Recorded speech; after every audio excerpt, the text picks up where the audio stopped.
आइए, स्वागत है आप सबका उत्कर्ष क्लासेस ऑफ सोशोलॉजी के पीजीटी सोशोलॉजी स्पेशल क्लासेस में।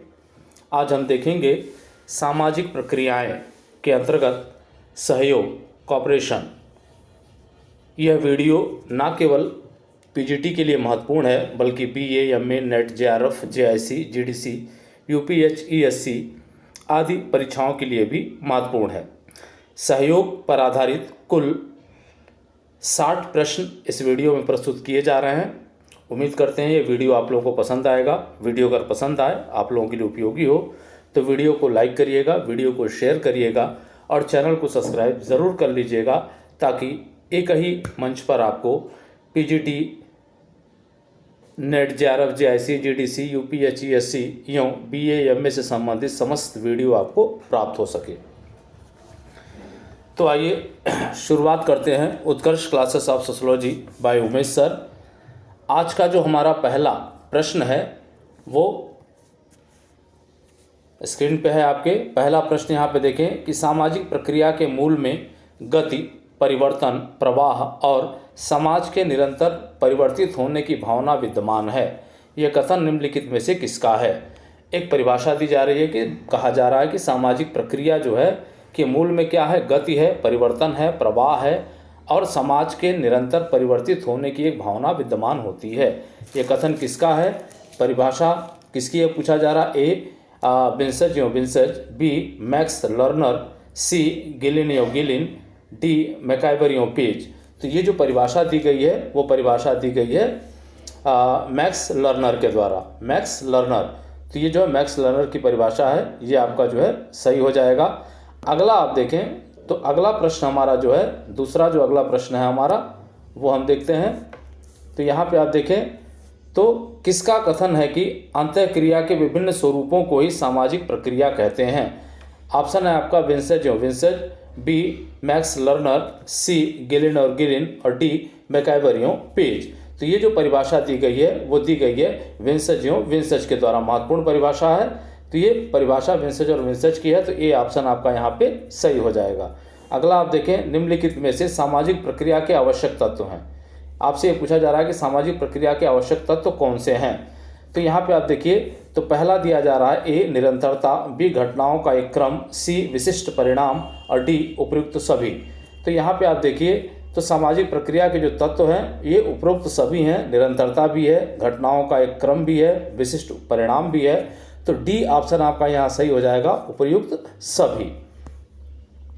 चलिए यहाँ पे हम चौथा देखें, तो चौथे को हम देखें तो एक मूलभूत सामाजिक प्रक्रिया जिसके अभाव में समाज का अस्तित्व संभव नहीं है। ये कहा जा रहा है कि एक मूलभूत सामाजिक प्रक्रिया जिसके अभाव में समाज का अस्तित्व जो है संभव ही नहीं है। ए सहयोग, बी सात्मीकरण, सी प्रतिस्पर्धा और डी प्रतिकूलन। तो इसका जो सही उत्तर है वो है सहयोग। बिना सहयोग के समाज की कल्पना हम नहीं कर सकते, तो ये ऑप्शन यहाँ पे आपका सही हो जाएगा। अगला देखें, अगला हमारा जो है पांचवा क्वेश्चन है, तो पांचवे को हम देखते हैं। तो सामाजिक तथा सांस्कृतिक प्रगति के क्षेत्र में निम्नलिखित में से किस प्रक्रिया का सबसे अधिक महत्व होता है? ये पूछा जा रहा है कि सामाजिक और सांस्कृतिक प्रगति के क्षेत्र में दिए गए विकल्पों में से किस प्रक्रिया का सबसे अधिक महत्व होता है, ये पूछा जा रहा है। ए संघर्ष का, बी विविधता का, सी सहयोग का और डी पृथकता का। तो यहाँ आप देखिए सी ऑप्शन आपका सही हो जाएगा। सहयोग के सहयोग महत्वपूर्ण होता है, सबसे अधिक सहयोग महत्वपूर्ण होता है, तो सी ऑप्शन आपका यहाँ पे सही हो जाएगा। अगला देखें, सहयोग का संबंध निम्नलिखित में से किस भावना से है? ऑप्शन देखें, ए मैं की भावना से, बी तुम की भावना से, सी हम की भावना से और डी वे की भावना से। तो यहाँ देखिए हम की भावना से। सहयोग का संबंध जो होता है किससे होता है? हम की भावना से होता है। अगला प्रश्न हम देखें तो निम्नलिखित में से कौन सी सहयोग की विशेषता नहीं है? सहयोग की विशेषता कौन सी नहीं है ये पूछा जा रहा है। ए हम की भावना, बी चेतन प्रक्रिया, सी अचेतन प्रक्रिया और डी समान उद्देश्य। तो यहाँ पे आप देखें अचेतन प्रक्रिया ये जो है विशेषता नहीं है सहयोग की। सहयोग जो हमेशा किससे होता है? चेतन प्रक्रिया से होता है। जो भी सहयोग होता है वो चेतन प्रक्रिया से होता है, इसलिए सी ऑप्शन यहाँ पे सही हो जाएगा। अगला देखें, निम्नलिखित में से सहयोगी प्रक्रियाएं हैं। ये कहा जा रहा है कि निम्नलिखित में से सहयोगी प्रक्रियाएं कौन सी हैं? ए सहयोग समायोजन एवं संघर्ष, बी सहयोग प्रतिस्पर्धा एवं आत्मीकरण, सी सहयोग प्रतिस्पर्धा एवं समायोजन और डी सहयोग संयोजन एवं आत्मीकरण। तो यहाँ पे आप देखिए तो डी ऑप्शन आपका यहाँ पे सही हो जाएगा। कौन सा ऑप्शन सही होगा? डी ऑप्शन यहाँ पे सही हो जाएगा, सहयोग समायोजन एवं आत्मीकरण। बाकी सब में देखें तो सहयोग संयोजन तो ठीक है, सहयोगी प्रक्रिया, लेकिन संघर्ष सहयोगी प्रक्रिया नहीं है। सहयोग आत्मीकरण तो है लेकिन प्रतिस्पर्धा सहयोगी प्रक्रिया नहीं है। सहयोग में यहाँ प्रतिस्पर्धा सहयोगी प्रक्रिया नहीं है, तो डी ऑप्शन आपका यहाँ पे सही हो जाएगा। अगला देखें आप जो है तो 9वां प्रश्न है हमारा।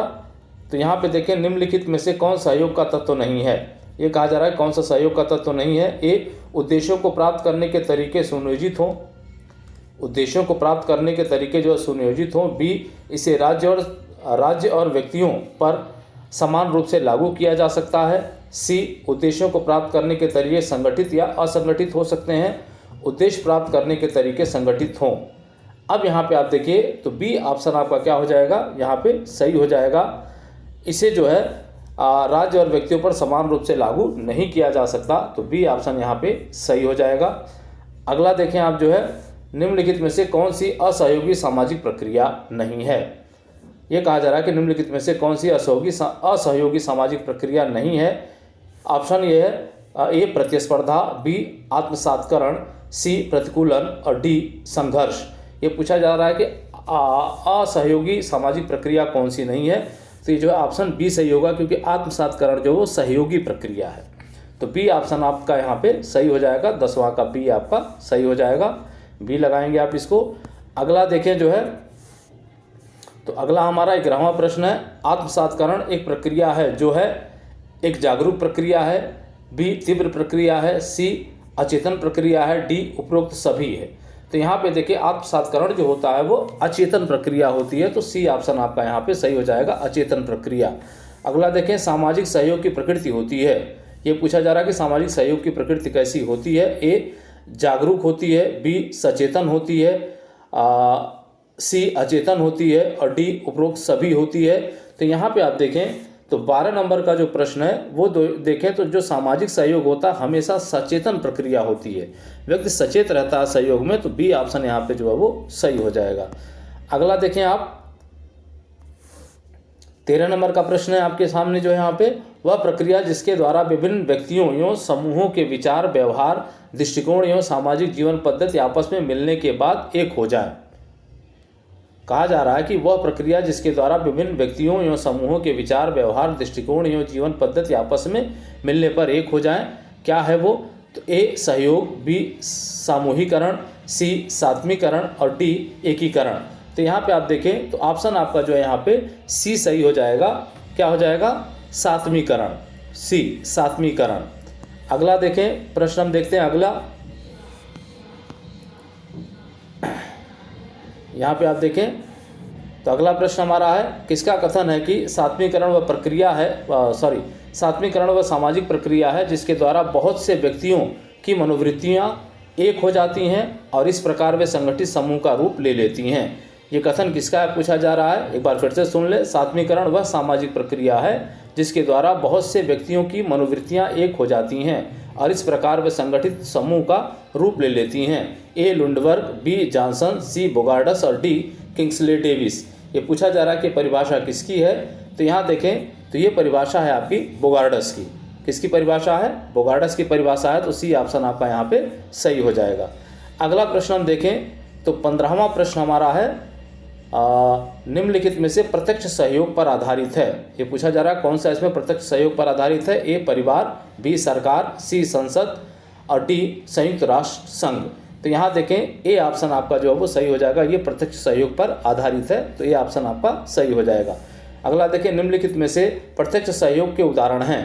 ये प्रत्यक्ष सहयोग के उदाहरण पूछा जा रहा है, इसमें कौन सा सही है इसमें, आइए देखते हैं। तो यहाँ देखें स्वयं के लिए काम करना, बी साथ मिलकर खेलना, सी साथ मिलकर पूजा करना और डी बी और सी दोनों। तो यहाँ पे आप देखिए तो स्वयं के लिए काम करना ये प्रत्यक्ष सहयोग के अंतर्गत नहीं आता, लेकिन साथ मिलकर काम करना प्रत्यक्ष सहयोग के अंतर्गत आता है। साथ मिलकर पूजा करना ये भी प्रत्यक्ष सहयोग के अंतर्गत आता है। इसी वजह से जो ऑप्शन होगा वो डी सही होगा, बी और सी दोनों। तो यहाँ डी ऑप्शन जो है आप लगाएंगे सही पे। चलिए अगला प्रश्न हम देखें तो 17 नंबर का प्रश्न है हमारा जो है, तो यहाँ देखिए समायोजन की विधि हो सकती है। कहा जा रहा है कि समायोजन की विधि हो सकती है। ए समझौता, बी अचेतन, सी बाह्यता और डी उपर्युक्त सभी। तो यहाँ देखें तो 17 का आपका डी सही हो जाएगा, उपर्युक्त सभी। जो समायोजन की विधि हो सकती है वो समझौता परक भी हो सकती है, अचेतन भी हो सकती है, बाह्यता भी हो सकती है। इस वजह से यहाँ डी ऑप्शन आपका क्या हो जाएगा, सही हो जाएगा। डी ऑप्शन सही हो जाएगा।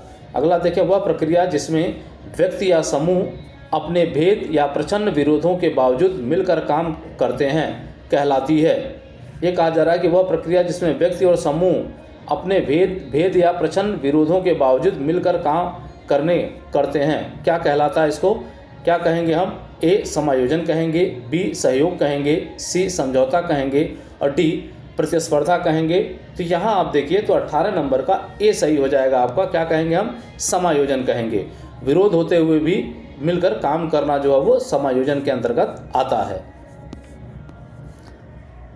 अगला देखें हम, तो अगला प्रश्न हमारा है, किसका कथन है कि सहयोग शांतिपूर्ण संघर्ष है? कई बार ये पूछा जा चुका है, सहयोग शांतिपूर्ण संघर्ष है। ए Durkheim, be green, C Max weber और डी फ्रेजर। तो यहाँ जो उत्तर होगा वो सही होगा ग्रीन। बी ऑप्शन आपका जो है यहाँ पे सही हो जाएगा, 19 का बी ग्रीन। ये बात ग्रीन कहते हैं, महत्वपूर्ण है, कई बार पूछा जा चुका है। अगला देखें, समायोजन किस रूप में सहयोग से भिन्न होता है?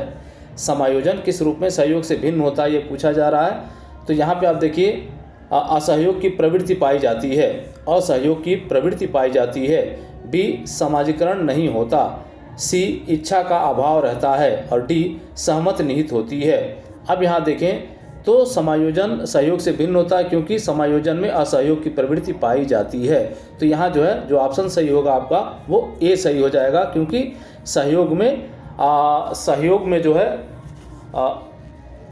असहयोग की प्रवृत्ति नहीं पाई जाती, लेकिन समायोजन में असहयोग की प्रवृत्ति होते हुए भी लोग जो है क्या करते हैं, साथ मिलकर काम करते हैं। अगला देखें आप जो है 21वां हमारा प्रश्न है। तो 21वें प्रश्न को हम देखें, निम्नलिखित में से कौन सी सहयोग की विशेषता नहीं है?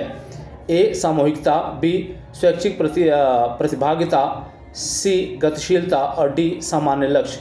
तो इसमें आप देखें तो लगभग सामूहिकता भी जो है सहयोग का विशेषता है, स्वैच्छिक प्रतिभागिता भी है, सामान्य लक्ष्य भी है, गतिशीलता नहीं है। तो सी ऑप्शन आपका यहाँ पे सही हो जाएगा, गतिशीलता। अगला प्रश्न आप देखिए, निम्नलिखित में से आत्मसात की प्रक्रिया को हतोत्साहित करने वाली दशा कौन सी है? ये कहा जा रहा है कि आत्मसात की प्रक्रिया को हतोत्साहित करने वाली या कमज़ोर करने वाली दशा कौन सी है? ए सामाजिक संपर्क, बी सहिष्णुता, सी संस्कृतिकरण और डी प्रभुत्व। तो यहाँ पे आप देखिए जो इसका सही उत्तर होगा वो होगा डी प्रभुत्व। ये जो है क्या करता है, प्रभुत्व क्या करता है, आत्मसात की प्रक्रिया को प्रभावित करता है। अगला देखें आप जो है,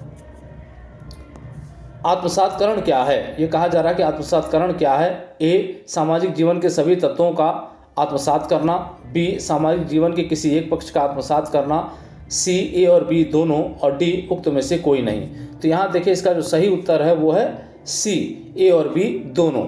सी ए और बी दोनों। आत्मसात का मतलब होता है सामाजिक जीवन के सभी तत्वों का आत्मसात या सामाजिक जीवन के किसी एक पक्ष का आत्मसात, ये दोनों चीज़ें होती हैं। अगला देखें आप जो है, आत्मसातकरण आवश्यक रूप से एक, ये कहा जा रहा है कि आत्मसातकरण आवश्यक रूप से एक क्या है? ए राजनीतिक प्रक्रिया है, बी सामाजिक प्रक्रिया है, सी ऐतिहासिक प्रक्रिया है और डी मनोवैज्ञानिक प्रक्रिया है। इसका सही उत्तर होगा बी सामाजिक प्रक्रिया है। क्या है? आत्मसातकरण एक सामाजिक प्रक्रिया है। अगला देखें आप जो है, तो सहयोग की विशेषता है, ए संयुक्त प्रयास, बी असीमित, सी सीमित और डी ए और बी दोनों। तो सहयोग की जो विशेषता होती है वो होती है संयुक्त प्रयास और असीमित दोनों होता है। इस वजह से डी ऑप्शन आपका जो है सही हो जाएगा। क्या हो जाएगा? ए और बी दोनों। डी ऑप्शन आपका यहाँ पे सही हो जाएगा, ए और बी दोनों। अगला देखें आप जो क्या, निम्नलिखित में से तृतीयक सहयोग किसे कहा जाता है?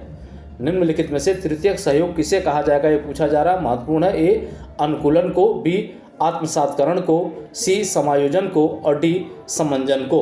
तो यहाँ देखें तो सी ऑप्शन आपका सही हो जाएगा। जो तृतीयक सहयोग होगा वो समायोजन होगा। तृतीयक जो सहयोग होगा वो समायोजन होगा, जिसमें विरोध होते हुए भी लोग साथ किसी समान उद्देश्य को प्राप्त करने के लिए बाध्य रहते हैं, काम करने के लिए तैयार रहते हैं। अगला देखें आप, तो यदि व्यक्ति अपने पर्यावरण के साथ सामंजस्य बनाता है तो उस प्रक्रिया को क्या कहेंगे? ए समायोजन कहेंगे, बी सहयोग कहेंगे, सी संघर्ष कहेंगे, डी प्रतिस्पर्धा कहेंगे। तो यहाँ देखिए इसका ऑप्शन ए सही होगा। क्या कहेंगे हम? समायोजन कहेंगे। एक व्यक्ति जब अपने पर्यावरण के साथ सामंजस्य बिठाता है तो हम उसको क्या कहते हैं? समायोजन कहते हैं। अगला देखें आप जो है, तो किस विचारक ने समायोजन को विरोधपूर्ण सहयोग कहा है? महत्वपूर्ण है, देखिएगा, किस विचारक ने समायोजन को विरोधपूर्ण सहयोग कहा है? तो यहाँ देखें, A Lundberg, B Johnson, C Bogardus और डी समनर। किसने कहा है? तो यहाँ देखें इस बात को कहा है समनर ने, ध्यान रखिएगा, महत्वपूर्ण है। तो डी ऑप्शन आपका जो यहाँ पे सही हो जाएगा। कल्चरल सोशियोलॉजी पुस्तक के लेखक हैं। कल्चरल सोशियोलॉजी पुस्तक के लेखक है, कई बार परीक्षाओं में ये पूछा जा चुका है। ए विंसेजो विंसेज, बी मैक्स लर्नर, सी गेलेनियो गिलिन और डी मैकाइवरियो पेज। तो यहाँ पे आप देखिए कि 29 का जो उत्तर सही होगा वो सी गिलिन और गिलिन। महत्वपूर्ण परिभाषा है किसकी? गिलिन और गिलिन की। अगला देखें आप जो है, अगला प्रश्न हमारा है 30वें नंबर का। तो यहाँ देखें, यदि सामान्य लक्ष्य की प्राप्ति के लिए लोग व्यक्तिगत रूप से सहयोग करें तब यह कहलाएगा। यदि सामान्य लक्ष्य की प्राप्ति के लिए लोग व्यक्तिगत रूप से सहयोग करें तब यह कहलाएगा। क्या कहलाएगा भाई? ए अप्रत्यक्ष सहयोग कहलाएगा, बी द्वितीयक सहयोग कहलाएगा, सी प्रत्यक्ष सहयोग कहलाएगा और डी प्राथमिक सहयोग कहलाएगा। तो यहाँ पे आप देखिए, तो जो प्रमुख रूप से आप देखें कि व्यक्तिगत रूप से सहयोग करने की बात कही जा रही है, तो 30 का आपका जो है सी सही हो जाएगा, प्रत्यक्ष सहयोग। प्रत्यक्ष सहयोग सी सही हो जाएगा। ये प्राथमिक सहयोग भी सही हो सकता है, लेकिन इस प्रश्न के लिए जो है अप्रत्यक्ष सहयोग जो है यहाँ पे रखा गया है, तो ये हो जाएगा आपका। अगला देखें आप जो है, संभावना प्राथमिक सहयोग की भी हो सकती है, होगी। चलिए आगे देखते हैं। तो अगले प्रश्न पे हम चलते हैं। तो अगला हमारा 31वां प्रश्न है।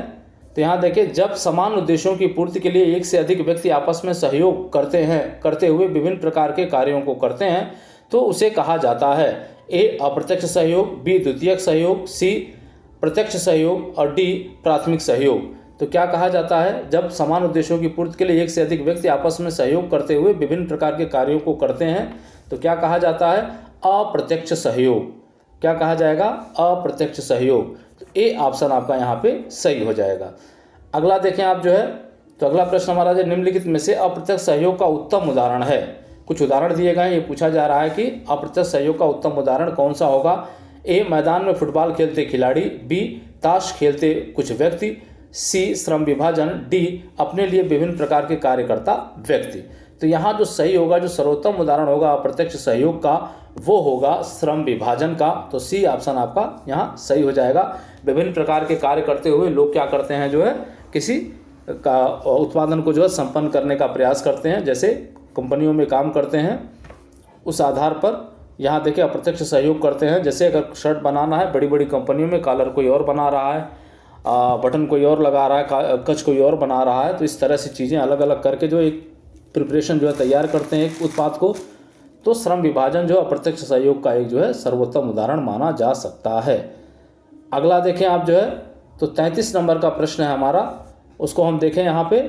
तो सामाजिक अंतःक्रिया का वह प्रकार जिसमें दो या दो से अधिक व्यक्ति एक साथ मिलकर समान लक्ष्य की प्राप्ति के लिए कार्य करते हैं, निम्नलिखित में से क्या कहलाता है? ए समायोजन कहलाएगा, बी सहयोग कहलाएगा, सी संघर्ष कहलाएगा और डी प्रतिस्पर्धा कहलाएगा। तो 33 का आप सीधे तौर पे आप देखें तो ये कहलाएगा सहयोग। क्या कहलाएगा? सहयोग कहलाएगा। तो आपका ए जो है यहाँ पे सही हो जाएगा। अगला देखें 34वां जो हमारा प्रश्न है, उसका देखें, सहयोगी या एकीकरण करने वाली सामाजिक प्रक्रियाओं के अंतर्गत निम्नलिखित में से कौन नहीं आता है? कहा जा रहा है कि सहयोगी एवं एकीकरण करने वाली सामाजिक प्रक्रियाओं के अंतर्गत निम्नलिखित में से कौन सा नहीं आता है? ए प्रतिकूलन, बी सहयोग, सी व्यवस्थापन और डी सात्मीकरण। तो यहाँ पे आप देखिए कि सहयोग भी जो आता है एकीकरण और सहयोग में, व्यवस्थापन भी आता है, सात्मीकरण भी आता है, केवल एक ऐसा है जो नहीं आता, वो है प्रतिकूलन। तो ए जो है ऑप्शन यहाँ पे आपका सही हो जाएगा। अगला प्रश्न आप देखें तो 35 नंबर का ये प्रश्न है, 35वां जो प्रश्न है ये। तो ये देखिए, एक सहयोगी समूह वह है जो एक उद्देश्य की प्राप्ति के लिए मिलजुल कर कार्य करता है जिसको सभी चाहते हैं। ये कथन निम्नलिखित में से किसका है? ये कहा जा रहा है कि एक सहयोगी समूह वह है जो एक उद्देश्य की प्राप्ति के लिए मिलजुल कर कार्य करता है जिसको सभी चाहते हैं? A Lundberg, B Johnson, C MacIver और डी किंग्सले डेविस। तो यहाँ पे आप देखिए कि 35 का जो सही उत्तर है वो है डी। ये कथन किसका है? किंग्सले डेविस का है, तो डी पे आप उत्तर पे सही लगाएंगे। अगला देखें, वह कौन सी प्रक्रिया है जो प्रक्रिया और अवस्था दोनों है? तो ए देखें आप संस्कृतिकरण है, बी इसका उत्तर यहाँ लगा हुआ है, सी पर संस्कृतिकरण ग्रहण है और डी आधुनिकीकरण है। तो यहाँ देखें बी ऑप्शन आपका सही है, सातवीकरण। क्या है ये? प्रक्रिया और अवस्था दोनों है, तो बी ऑप्शन आपका यहाँ पे सही हो जाएगा। पहले से ये लाल हो रखा है। तो अगले प्रश्न पे हम लोग चलते हैं। खेल के मैदान में एक टीम के सदस्यों के बीच कौन सी प्रक्रिया कार्यरत होती है? ये कहा जा रहा है कि खेल के मैदान में एक टीम के सदस्यों के बीच कौन सी प्रक्रिया कार्यरत होती है? ए समायोजन, बी सहयोग, डी संघर्ष और डी प्रतिस्पर्धा। तो यहाँ देखें जो सही उत्तर इसका है सहयोग। अब यहाँ आप देखें थोड़ा सा कन्फ्यूज़न की स्थिति होती है कि जब एक टीम के सदस्यों की बात आती है तो वहाँ सहयोग होगा, जब विपरीत टीम के सदस्यों की बात होगी तब वहाँ प्रतिस्पर्धा हो जाएगा। लेकिन यहाँ जो कहा जा रहा है एक टीम के सदस्यों के बीच, तो यहाँ बी सहयोग जो है पाया जाता है। अगला प्रश्न आप देखें, सहयोग की 3 प्रकार हैं। सहयोग के 3 प्रकार हैं, प्राथमिक, द्वितीयक एवं तृतीयक सहयोग। यह वर्गीकरण निम्नलिखित में से किसके द्वारा किया गया है? ऑप्शन दिया जा रहा है, ए Durkheim, be green, C Max weber और डी फ्रेजर। तो ये जो वर्गीकरण किया गया है वो बी ग्रीन के द्वारा किया गया। कई बार ये परीक्षाओं में पूछा गया है कि भाई सहयोग के 3 भाग बताए गए हैं, प्राथमिक, द्वितीयक और तृतीयक सहयोग, किसने बताया है? तो ये बताया है ग्रीन ने। चलिए अगला देखें, ग्रीन ने ये बताया था प्राथमिक, द्वितीयक और तृतीयक सहयोग। अगला प्रश्न हम देखें तो हमारा 39वां प्रश्न है ये। तो किस विचारक ने सहयोग के रूप में सामान्य सहयोग, मित्रवत सहयोग और सहायता मूलक या विभेदीकृत सहयोग के रूप में उल्लेख किया है? अब देखिए सहयोग के 3 भाग बताए जा रहे हैं, सामान्य सहयोग, मित्रवत सहयोग और सहायता मूलक या विभेदीकृत सहयोग। अब ये पूछा जा रहा है कि इसका उल्लेख किसने किया है? ए दुर्खीम ने, बी ग्रीन ने, सी मैकाइवर एवं पेज ने और डी आगमन एवं निमकॉफ ने। तो ये पूछा जा रहा है किसने किया है? तो ये जो बंटवारा किया है वो आगमन एवं निमकॉफ ने किया है। तो डी ऑप्शन आपका जो यहाँ पे सही हो जाएगा। अगला देखें आप जो है, अगला प्रश्न हमारा जो है 40वां प्रश्न है हमारा। इसमें ये कहा जा रहा है किस विचारक ने सहयोग को ऐच्छिक सहयोग और संगठित सहयोग में विभाजित किया है? ये कई बार परीक्षाओं में पूछा गया है। ऐच्छिक सहयोग और संगठित सहयोग में विभाजित किया है। ए लुंडबर्ग ने, बी हर्जलर ने, सी मैकाइवर ने और डी ग्रीन ने। तो ये जो बंटवारा किया गया है ऐच्छिक और संगठित में, वो किया गया है हर्जलर द्वारा। तो बी ऑप्शन आपका यहाँ पे सही हो जाएगा, हर्जलर। अगला प्रश्न हम देखते हैं।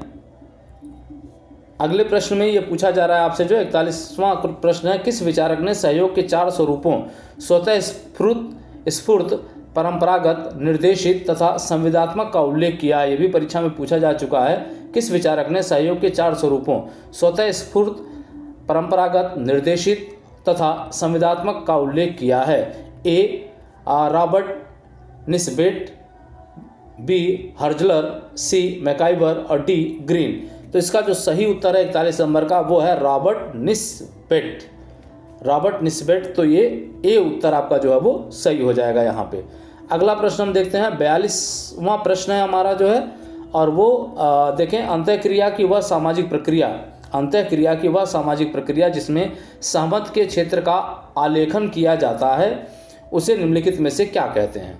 अंतःक्रिया की वह सामाजिक प्रक्रिया जिसमें सहमत के क्षेत्र का आलेखन किया जाता है उसे निम्नलिखित में से क्या कहते हैं? ए मैथक्य कहते हैं, बी संघर्ष कहते हैं, सी प्रतिस्पर्धा कहते हैं, डी सहयोग कहते हैं। तो यहाँ देखिए 42 का जो उत्तर सही होगा वो डी सही होगा, सहयोग कहते हैं इसको। क्या कहते हैं? सहयोग। अगला देखें, निम्नलिखित में से कौन सी सामाजिक प्रक्रिया नहीं है? ये कहा जा रहा है कौन सी सामाजिक प्रक्रिया नहीं है? ए संघर्ष, बी सहयोग, सी संवेदनशीलता और डी आत्मसातकरण। तो यहाँ देखें जो सामाजिक प्रक्रियाएं हैं वो संघर्ष है, सहयोग है, आत्मसातकरण है, लेकिन संवेदनशीलता नहीं है। तो यहाँ कौन सा उत्तर सही हो जाएगा? सी ऑप्शन आपका यहाँ पे सही हो जाएगा। अगला देखें आप तो 44वां प्रश्न है हमारा, कह रहा किस विचारक द्वारा सहयोग की परिभाषा किसी सामान्य लक्ष्य तक पहुँचने की लालसा रखने वाले 2 या 2 से अधिक व्यक्तियों के द्वारा सम्मिलित रूप से किए जाने वाले लगातार प्रयास के रूप में की गई है।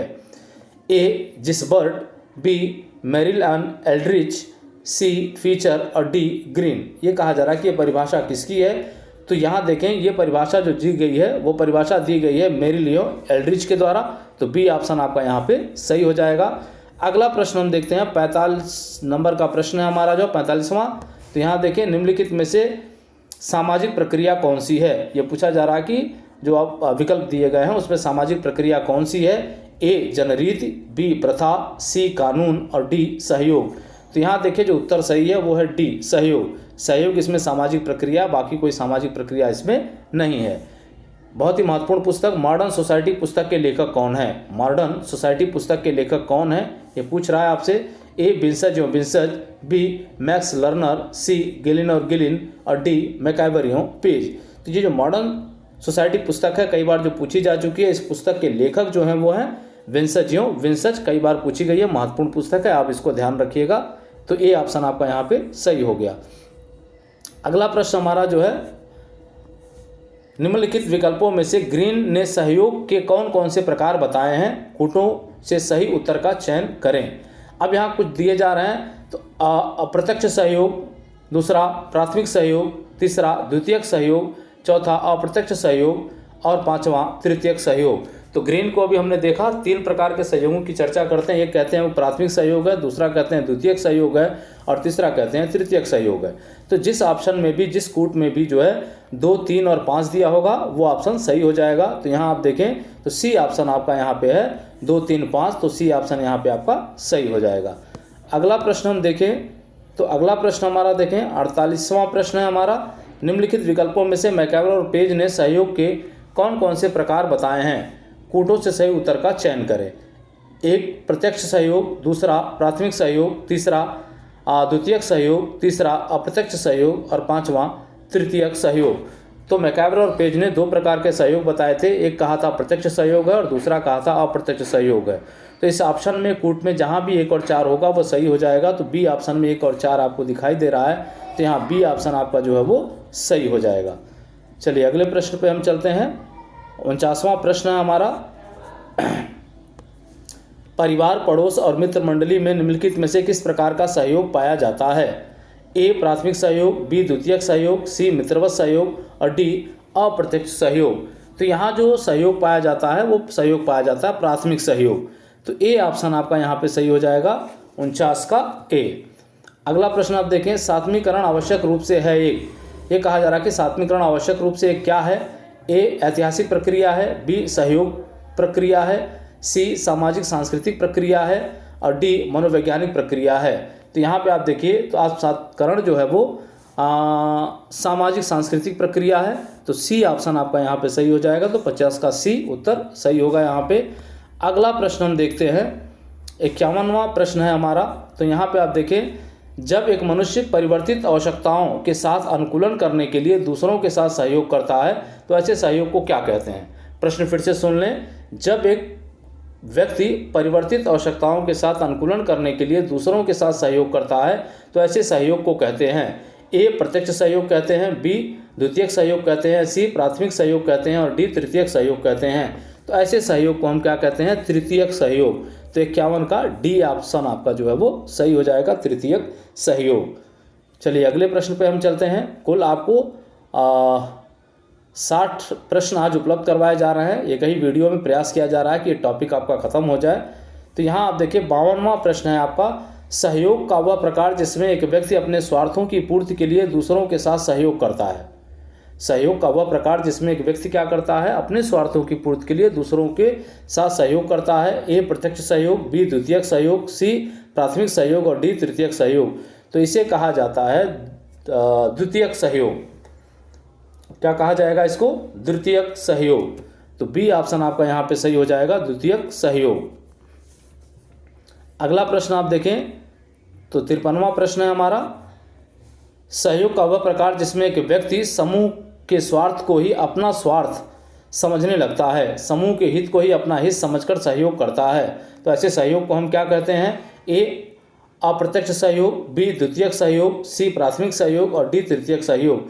तो तो ऐसे सहयोग को जिसमें व्यक्ति अपने स्वार्थ को भूलकर अपने स्वार्थ से ऊपर समूह के स्वार्थ को रखता है, तो ऐसे सहयोग को हम कहते हैं प्राथमिक सहयोग। तो सी ऑप्शन आपका यहाँ पे सही हो जाएगा।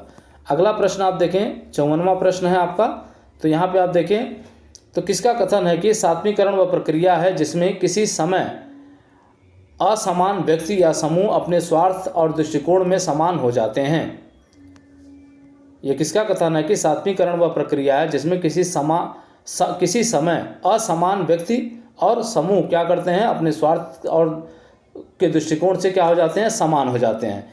तो ये किसका कथन है? ए जिन्सबर्ट का है, बी मेरिली और एल्ड्रिच का है, सी आगमन और निमकॉफ का है, डी ग्रीन का है। तो ये किसका है? तो 54 नंबर का जो आंसर है वो है आगमनियो निमकॉफ का।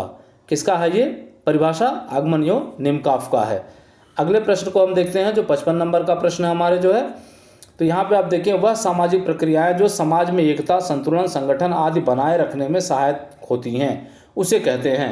ये कहा जा रहा है कि ऐसी सामाजिक प्रक्रियाएं जो सामाजिक एकता को बनाए रखती हैं, संतुलन को बनाए रखती हैं, संगठन को बनाए रखती हैं, उन्हें क्या कहा जाता है? ए असहगामी सामाजिक प्रक्रियाएं कहते हैं, बी सहगामी सामाजिक प्रक्रियाएं कहते हैं, सी और बी दोनों कहते हैं, डी उपयुक्त में से कोई नहीं। तो ऐसी प्रक्रियाओं को हम कहते हैं सहगामी सामाजिक प्रक्रियाएं। तो बी ऑप्शन आपका यहाँ पे सही हो जाएगा। अगला देखिए, निम्नलिखित में से सहगामी प्रक्रिया नहीं है। ये कहा जा रहा है कि निम्नलिखित में से सहगामी प्रक्रिया कौन सी नहीं है? ए व्यवस्थापन, बी एकीकरण, सी सात्वीकरण और डी प्रतिकूलन। तो सहगामी जो प्रक्रियाएं हैं वो हैं व्यवस्थापन, एकीकरण, सात्वीकरण, लेकिन प्रतिकूलन जो है कौन सी प्रक्रिया है? असहगामी प्रक्रिया है। इस वजह से डी ऑप्शन आपका यहाँ पे सही हो जाएगा। तो डी को यहाँ आप सही लगाएंगे। अगला प्रश्न आप देखें तो 57 नंबर का प्रश्न है हमारे जो है, किसका कथन है कि एक अर्थ में समायोजन असहमत रहने के लिए एक समझौता कहा जा सकता है। ये कहा जा रहा है कि ये एक अर्थ में समायोजन क्या है? असहमत रहने के लिए एक समझौता कहा जा सकता है। ये कथन किसका है? ए जिन्सबर्ट का है, बी जोन्स का है, सी फीचर का है और डी ग्रीन का है। तो यहाँ पे आप देखिए महत्वपूर्ण कथन है ये, और ये कथन है जोन्स का। किसका है? जोन्स का। तो बी ऑप्शन आपका यहाँ पे सही हो जाएगा। अगला देखें 58 नंबर वाला प्रश्न है यहाँ पे। तो यहाँ देखें, यदि कई लोग मिलकर एक साथ किसी कार्य को कर रहे हैं तो यह किस प्रकार का सहयोग कहा जाएगा? कई लोग मिलकर क्या कर रहे हैं? किसी काम को अंजाम दे रहे हैं, तो ऐसे सहयोग को कौन सा सहयोग कहा जाएगा? ए प्राथमिक सहयोग कहा जाएगा, बी प्रत्यक्ष सहयोग कहा जाएगा, सी अप्रत्यक्ष सहयोग कहा जाएगा, डी उक्त में से कोई नहीं। तो यहाँ जो उत्तर सही होगा अप्रत्यक्ष सहयोग कहा जाएगा। लोग मिलकर क्या कर रहे हैं? काम कर रहे हैं, इसलिए ये अप्रत्यक्ष सहयोग के अंतर्गत आएगा। तो सी ऑप्शन यहाँ पे सही हो जाएगा। अगला प्रश्न आप देखें, निम्नलिखित में से सामाजिक प्रक्रिया है। ये कहा जा रहा है कि निम्नलिखित में से सामाजिक प्रक्रिया कौन सी है? ए दिया जा रहा है आक्रमण, बी हिंसा, सी मुकाबला और डी द्वंद्व। इसमें जो सामाजिक प्रक्रिया है वो डी है, द्वंद्व। बाकी सब ये सामाजिक प्रक्रियाएं नहीं है। आक्रमण, हिंसा, मुकाबला ये सामाजिक प्रक्रियाएं नहीं है, लेकिन द्वंद्व जो है वो सामाजिक प्रक्रिया है। अब हम देखें 60वां और अंतिम क्वेश्चन देखते हैं। तो यहाँ पे आप देखें अप्रत्यक्ष सहयोग के संदर्भ में निम्नलिखित वाक्यों में से कौन सा सही नहीं है? अप्रत्यक्ष सहयोग के संदर्भ में निम्नलिखित वाक्यों में से कौन सा सही नहीं है, ये पूछा जा रहा है। यह अनिवार्य है कि सभी समान रूप से लाभान्वित हों। बी यह अनिवार्य नहीं है कि सभी समान रूप से लाभान्वित हों। सी सभी सदस्यों के लिए अनिवार्य है कि सभी समान रूप से सहयोग करें। डी अनिवार्य रूप से सभी सदस्यों के समान लक्ष्य हों। तो यहाँ पे आप देखिए जो प्रमुख है वो जो इसका उत्तर होगा वो यहाँ सी सही होगा। सभी सदस्यों के लिए अनिवार्य रूप से अनिवार्य है कि सभी समान रूप से सहयोग करें। सभी समान रूप से सहयोग करें ये आवश्यक नहीं है। चलिए आगे देखें। तो ये जो है प्रश्नों के उत्तर आपको उपलब्ध करवाए गए हैं। 60 प्रश्न है जो है, 60 प्रश्नों के उत्तर आपको उपलब्ध करवाए गए हैं। उम्मीद करते हैं वीडियो आपको पसंद आएगा। वीडियो अगर पसंद आए तो वीडियो को लाइक करिएगा, शेयर करिएगा और चैनल को सब्सक्राइब ज़रूर कर लीजिएगा। जय हिंद, जय भारत। जय हिंद, जय भारत।